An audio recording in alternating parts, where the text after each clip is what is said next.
Hello, everyone. Welcome to DevCon 5, and welcome to Japan. こんにちは、皆さん。ようこそ DevCon 5へ。ようこそ日本へ。To be honest, when we were deciding on the location of DevCon this year, I wasn't really sure about bringing this to Japan. I know many of the community members wanted this to be in Japan, but selfishly, I thought that would give me extra pressure because I am from here. But now that we're all here, I am excited that our community members are here to have meaningful conversations and showcase what you have built this year and also discuss the future of Ethereum. So today, the topic of my talk is about growing the way we support related to what we have been communicating.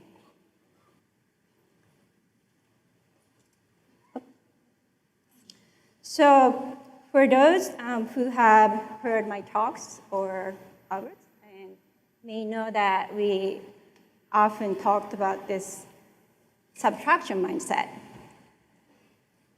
It's the idea that normally the typical organizations, they tend to take and also extend, but Ethereum tries to share its influence and also resources so that everyone can grow. And I introduced this built-in subtraction last year at DevCon, but there is more to this subtraction. It's beyond just positive feelings or just a philosophy. It is a discipline. Subtraction does not mean EF is doing less, nor working less than before.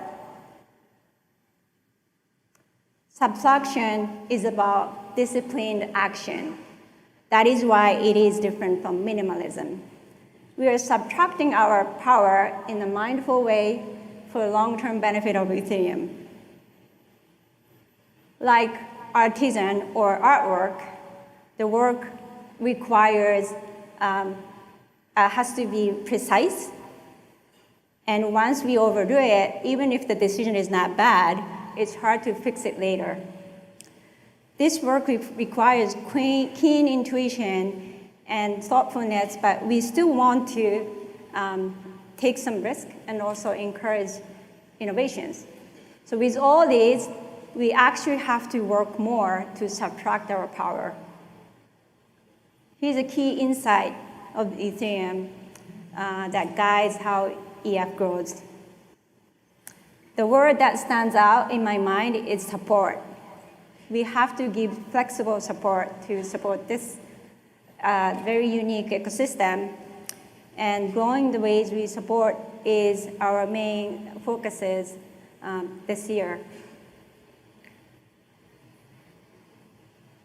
And many of you know that EF supports through grants. This is a list of grantees this year, 2019, and congratulations to all of the grantees that are on the list.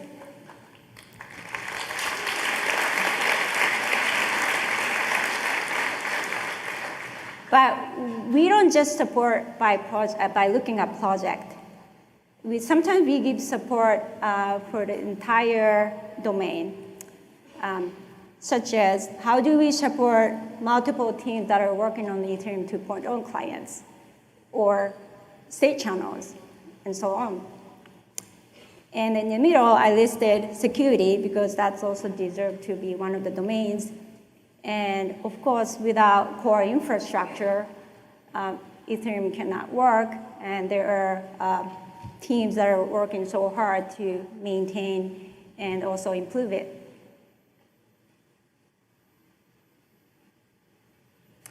And going further, as part of being flexible, we sometimes support like incubating some project for them to be kicked off, and also support many communities and help Ethereum reach beyond blockchain. And I like to mention one as an example. Ethereum.org is run by multiple community members working very, very hard every day And I hope you're enjoying weekly updates that are happening now.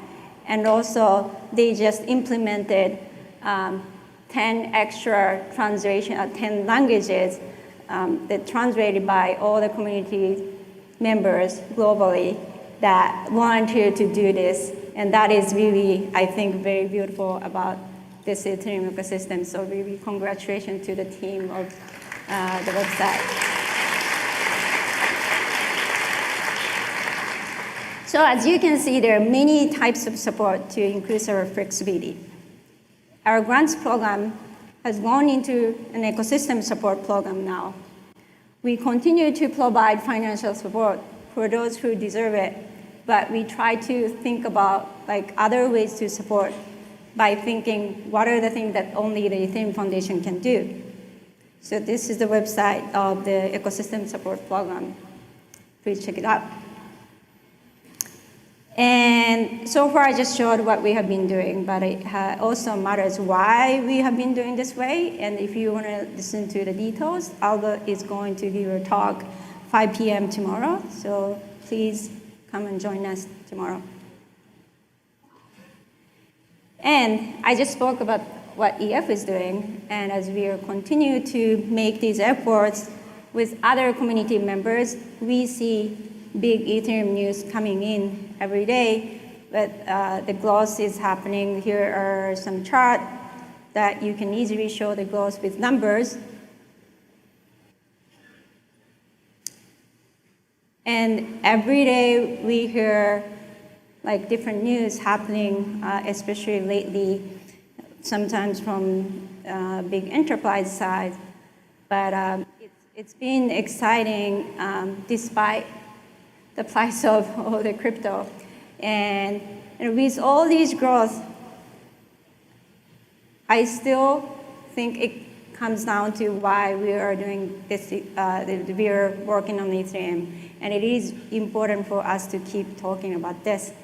And there is my personal story that led to my own vision of Ethereum outside of my career. This is my dad and me as a baby.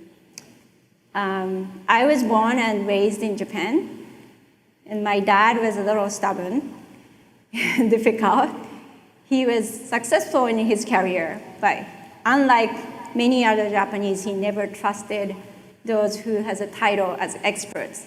So he told me, just because someone has a title as a doctor, that doesn't mean what they're saying is right. So I learned from him that to question everything and to do your own research before making any decision. And also things were not equal for women here, but still not, unfortunately.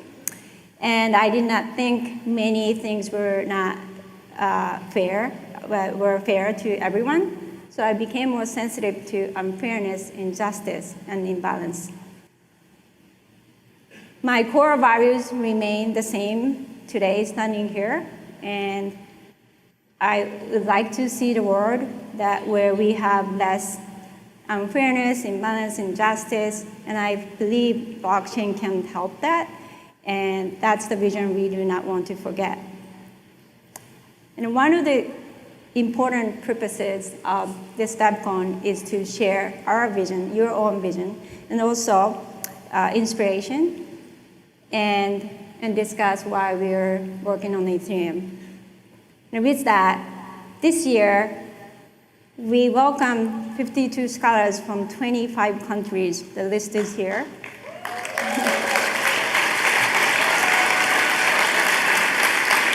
And also supported by Consensus and UNICEF Innovation, so thank you so much.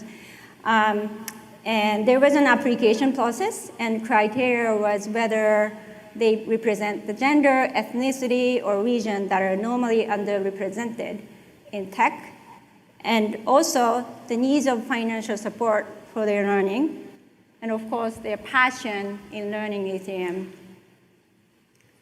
The passion of these members is very inspiring. I heard a story about a scholar from Egypt.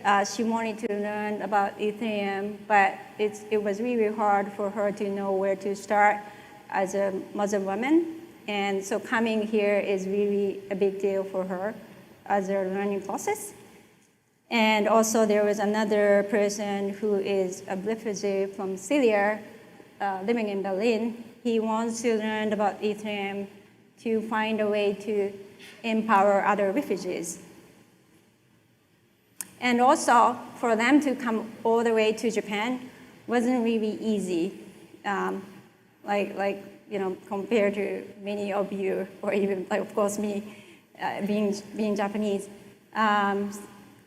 Some scholars from Afghanistan, they couldn't get a visa at their local place, and they had to fly all the way to Dubai and wait there for days for the visa to come.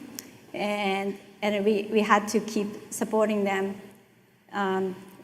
by wiring money with Western Union, which kind of showed the problem that we have in this society.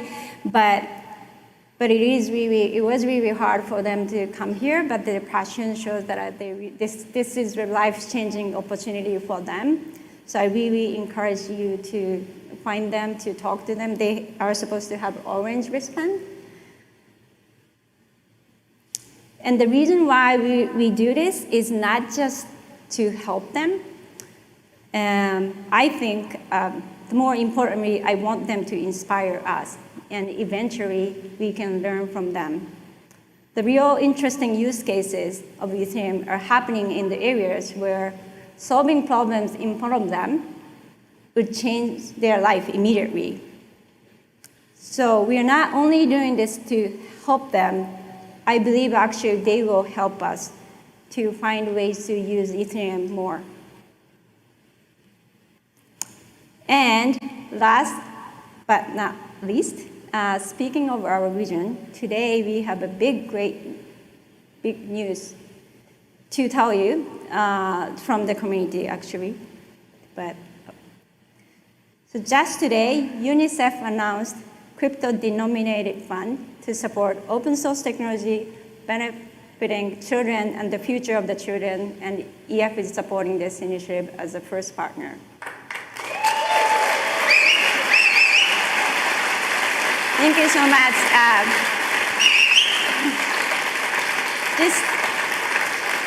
I think this is something new that we are doing. Of course, we have many other priorities. We do not forget that, but this is really important for us to share our vision. And the UNICEF innovation team has been working so hard. I was receiving updates every single day last couple of months especially.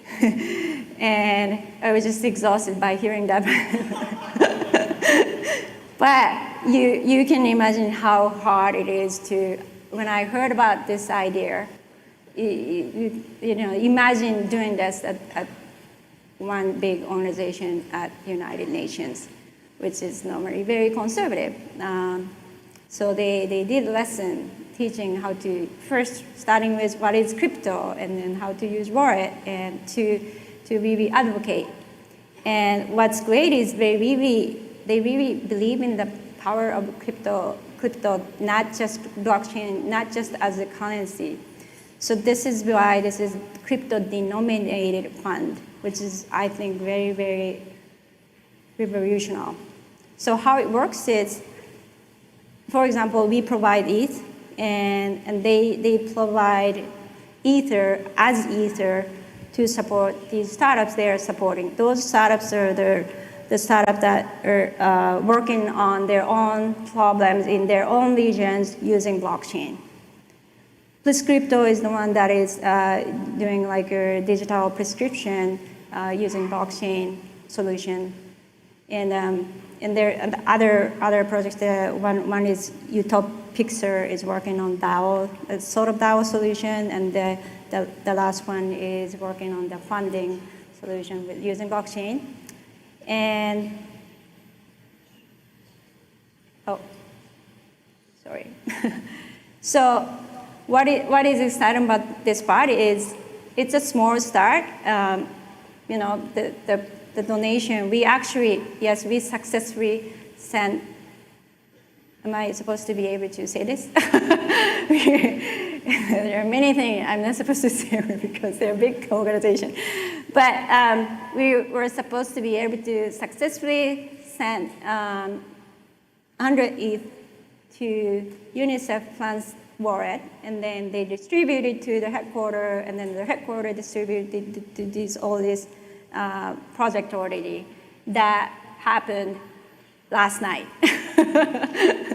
So it was really a lot of work, and then really congratulations to the team, Chris Fabian, Christina, and all the UNICEF Innovation team who's been working on this territory. And then thank you for letting us be part of this. And I think this was a perfect way to kick off DevCon. Lastly, we are not just in Japan, we are in Osaka. Who are here for the first time? So I don't know how many of you have recognized Osaka is a very unique city in Japan. And actually, it is a city known for comedians. This city produces most number of comedians. So if you talk to a random stranger on the street, they're supposed to say something funny. So try that. But anyway, there are many interesting that you can try here, many interesting food, okonomiyaki, takoyaki, which I love. And also, I'd like to send big thank you to the city of Osaka that provides us this opportunity, but also that just gave us this beautiful drum performance this morning. And thank you very much, Osaka City.